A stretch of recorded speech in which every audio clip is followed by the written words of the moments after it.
В сентябре 1995 года Шимон Перес, тогда еще премьер-министр, совершил свой первый визит в Республику Казахстан, заложив тем самым основу долговременного казахстанско-израильского сотрудничества. Именно тогда были подписаны декларации об основах взаимоотношений между Республикой Казахстан и государством Израиль, соглашение о сотрудничестве в сфере охраны окружающей среды, сельского хозяйства, в области здравоохранения. С тех пор создана конструктивная и устойчивая система взаимодействия между двумя странами. Казахстан будет сюрпризом этого века. Шимон Перес. В ходе одной из израильско-казахстанских встреч первому президенту Нурсултану Абишевичу Назарбаеву был преподнесен сувенир – интерьерная скульптура, воплощающая Иерусалим. Через некоторое время сувенир попал в музейное собрание и стал историческим свидетельством минувших событий. Сегодня эта скульптура будет объектом нашего пристального изучения. Порой музейные экспонаты таят в себе невероятное переплетение судеб, и наш долг – расшифровать их и рассказать о них зрителю. Сувенир Иерусалим представляет собой гальванопластическую скульптурную композицию, установленную на квадратный постамент из древесины оливы, обтянутый синей бархатной тканью. Вероятно, предмет изготовлен не позднее 1995 года. На скульптуре присутствуют два клейма, или скорее две надписи – «Давани» и «Цадок». О чем они могут рассказать просвещенному зрителю? Рассмотрим их внимательнее. Первая надпись гармонично вписывается в общее изобразительное решение. Очевидно, она представляет собой не что иное, как авторскую подпись, сигнатуру, и создавалась самим скульптором вместе с моделью. О скульпторе нам пока удалось выяснить не так уж много. Джамаль Давани родился в 1952 году в городе Ирбит, что на севере Иордании. В раннем детстве он переехал вместе со своей семьей в Израиль.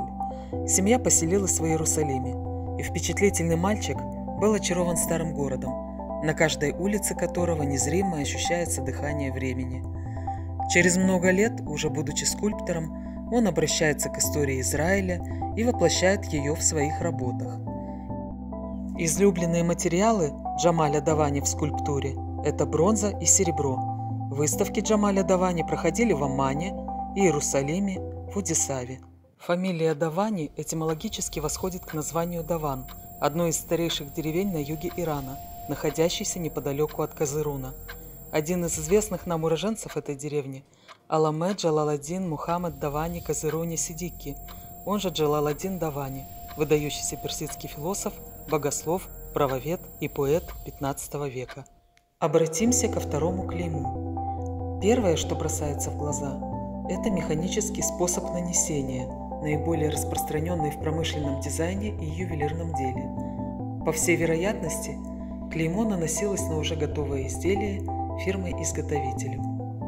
В американском справочнике Israel Export Import and Business Directory за 2010 год фирма Цадок Arts Limited фигурирует как одна из лидирующих израильских компаний в производстве сувенирных изделий с использованием метода гальванопластики.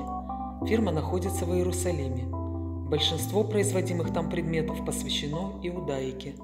Имя либо фамилия Цадок являются характерными для уроженцев Израиля. Значение этого имени на иврите – «праведный».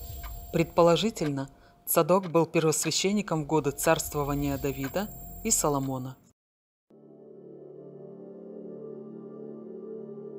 Итак, что же представляет собой, собственно, сама скульптура? Композиция воплощает знаменитую старую часть города, окруженную крепостной стеной, которую в реальном Иерусалиме возвел султан Оттоманской империи Сулейман Великолепный. В ансамбле строений старого города стена, словно его каменная оправа, производит величественное впечатление. Характерной составляющей в старинной архитектуре Иерусалима являются ворота. Скульптор не преминул отметить, что сколько бы ни минуло столетий, врата Иерусалима всегда остаются неизменными. Основу композиции составляют узкие улочки старого города, спутанные и перетекающие одна в другую, словно настоящий лабиринт.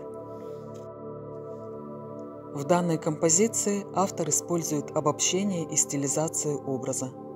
Тесные улицы старинного города слегка утрачивают свои реалистические пропорции и сливаются в одно целое, образуя конусообразную форму. Такая трактовка образа красноречиво передает атмосферу старого города, этой наиболее древней части Иерусалима, с его многолюдным, суетливым, оживленным пространством. При этом автор уделяет немалое внимание мелким деталям, воссоздавая в скульптуре кирпичи, из которых сложена стена, окна и крыши домов, земной ландшафт. Композиции присуща своеобразная текучая динамика по кругу вверх. Стилизованные элементы скульптуры отражают идею текучести времени и вместе с тем его неизменности, цикличности и беспрестанного повторения, но уже в другой эпохе. Техника гальванопластики, воспроизводящая форму в металле с безукоризненной точностью и любым рельефом, подходит сюда как нельзя лучше. Но какой бы способ ни избрал художник, его произведению предначертано одно – сохранение человеческой мысли и памяти сквозь время.